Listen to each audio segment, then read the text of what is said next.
Magandang umaga, Pilipinas. Narito ang update kay Basyang. Napanatili po nito ang lakas ng hangin. Nasa tropical storm category pa rin ito. Taglay ang 65 kilometers per hour near the center na maximum sustained winds at gustiness na 90 kilometers per hour. At kasalukuyan ay nakita or at 4 a.m. nakita po ang kanyang sentro sa vicinity ng Habonga, Agusan del Norte.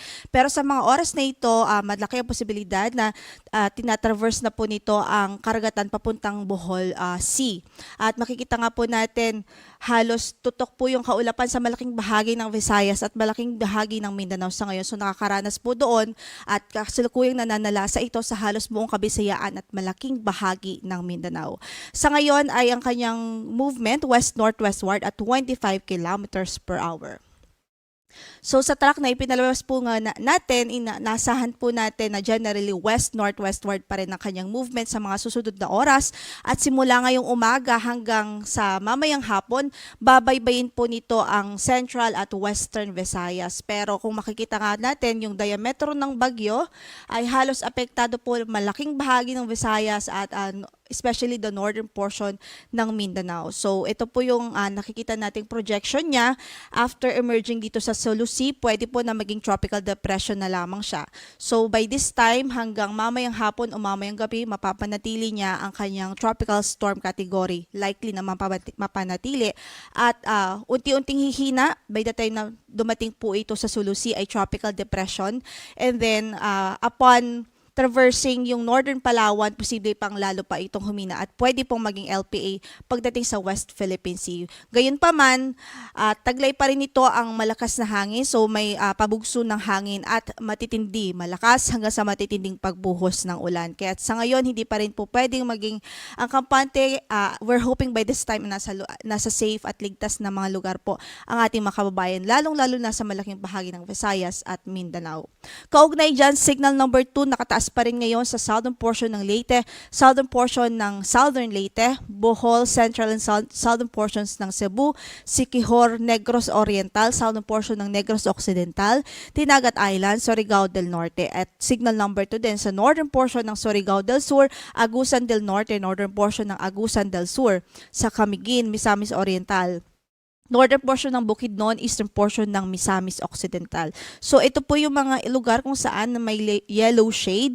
Ibig sabihin sila po yung direktang dadaanan ho ng sentro at halos eyewall nitong bagyo. So medyo sila po yung maximum impact na makakaranas ng maximum impact.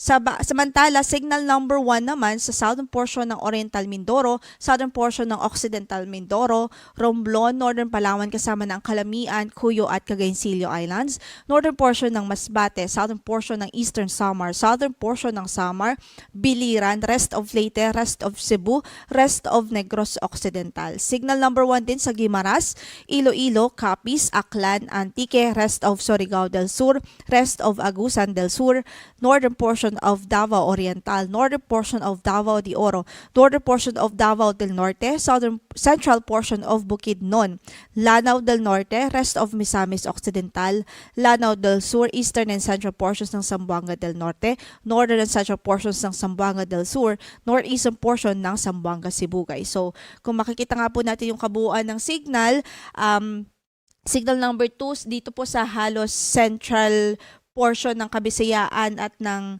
between Visayas at Mindanao. And then signal number 1 naman dito sa natitirang bahagi pa ng northern Mindanao at sa natitirang bahagi pa ng Visayas. Ibig sabihin, hagip ng radius ng bagyo itong mga lalawigan na ito. So patuloy natin silang pinag-iingat. Doon sa mga nakataas ang signal number 2 ay posible ang minor to moderate threat to life and property at 62 to 88 kilometers per hour na lakas ng hangin pwede pong ma-experience doon, habang yung mga nakataas ang signal number 1 ay minimal to minor threat to life and property naman, at ang hangin na inaasahan ay from 39 to 61 kilometers per hour. At ngayon, dahil matitinding pag-ulan o malakas hanggang sa matinding pagbuhos ng ulan ang inaasahan natin. Hindi lang yung lakas ng hangin yung ating kalaban dito, kundi yung mga pagbuhos ng ulan. So dahil dyan, meron tayong weather advisory at more than 200 millimeters of rainfall ay pwede pong maranasan dito sa Dinagat Island, Surigao del Norte, Agusan del Norte, Camiguin, Misamis Oriental, Bohol, Cebu, Negros Oriental, maging sa Siquijor. Kung mapapansin nyo, ito po yung mga lugar ngayon kung saan malapit ang sentro ng bagyo at yung kanyang eye wall. Samantala, 100 to 200 millimeters of rainfall naman sa Southern Leyte, sa Leyte, Antique, Iloilo, Guimaras, Negros Occidental, Zamboanga del Norte, Misamis Occidental, Lanao del Norte, Lanao del Sur, Bukidnon, Agusan del Sur, Surigao del Sur, Davao de Oro, Davao del Norte at Davao Oriental. Samantala, 50 to 100 millimeters of rainfall naman sa Eastern Samar, Biliran, Aklan, Capiz, Zamboanga Sibugay, Zamboanga del Sur, Maguindanao del Norte, Cotabato at maging sa Davao del Sur. So malaking bahagi ng Visayas at Mindanao ay nakakaranas po sa ngayon ng malalakas na pag-ulan. Malakas hanggang sa matinding pagbuhos ho ng ulan. At yun nga po ang kalaban din po natin dyan is yung mga pagbaha talaga. Lalong-lalo na sa mga flood-prone areas, sa mga low-lying areas at sa mga lugar kung saan ay malalapit po sa ilog. So dahil dyan, dito din sa Palawan, pwede pa rin din maka-experience ng 100 to 200 millimeters of rainfall sa araw na ito dahil approaching nga po ito papunta doon sa Central at Western Visayas, kasama na po yung papunta po ng Palawan area. Samantala bukas naman, pwede pa rin ang 50 to 100 millimeters of rainfall sa Palawan dahil pa rin po yan sa bagyong Sibasyang. Samantala, dito naman sa Oriental Mindoro, Marinduque, Quezon at Camarines Norte, pwede rin makaranas ng malalakas na pag-ulan bukas, particular 50 to 100 millimeters of rainfall. Yan po ay dahil naman sa shear line o epekto ng shear line. By Sunday, possible pa rin ang 50 to 100 millimeters of rainfall sa Isabela, Aurora, Quezon, Camarines Norte at maging sa Oriental Mindoro dahil po yan sa epekto ng shear line. So sa ating mga kababayan doon, patuloy natin silang pinaghahanda at mag-ingat po sa mga malalakas o sa impact na dulot po nitong malalakas na pag-ulan.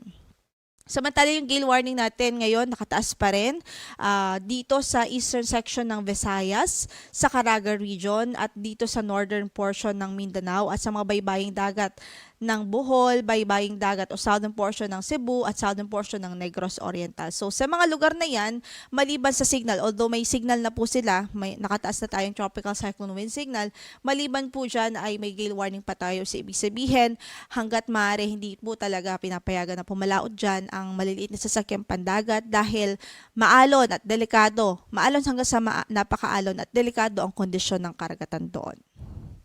Ang storm surge warning po natin ngayon ay meron pa rin ho tayo dito sa may Aklan, Antique, Bohol, Capiz, Agusan del Norte, Cebu, Camiguin, Davao Oriental at sa Misamis Occidental, Misamis Oriental, Iloilo, Negros Occidental, Negros Oriental at Lanao del Norte maging sa Dinagat Islands. Pero take note po dito sa eastern section ho ng Caraga region at eastern section ng Davao region, posible po papawala na po yung ating storm surge niyan o sa mga susunod na oras dahil ang sentro ng bagyo ngayon ay andito na ho. So, ibig sabihin, less na po yung ating pag-aalala dito sa storm surge dito sa silang bahagi ng Caraga at Davao region. But still, meron pa rin tayong storm surge warning dito din po sa Leyte, Southern Leyte, Occidental Mindoro, Oriental Mindoro, Palawan, Romblon, Surigao del Norte, Surigao del Sur, Siquijor at Guimaras dahil approaching pa lang doon ang bagyo. So, ibig sabihin, sa storm surge warning na yan, 1 to 2 meters ang posible po na ma-experience sa mga coastal areas. Kaya hanggat maaari, yung mga kababayan natin na malalapit sa coastal areas ay pinapalayo po natin o pinapaalis po natin, lalong-lalo na po sa very vulnerable at exposed. So yan mo ang latest mula dito sa Pag-asa para po sa mga real-time na updates ng rainfall at flood warnings and advisories. Bisitahin po natin itong website na ito, panahon.gov.ph. Pwede nyo rin pong scan itong QR code para po ma-direct po kayo doon sa website para po magkaroon tayo ng real-time updates, especially sa flood and rainfall advisories and warnings. Yan ang latest mula sa Pag-asa. Ito po si Lori de la Cruz Galicia. Ingat po mga kababayan.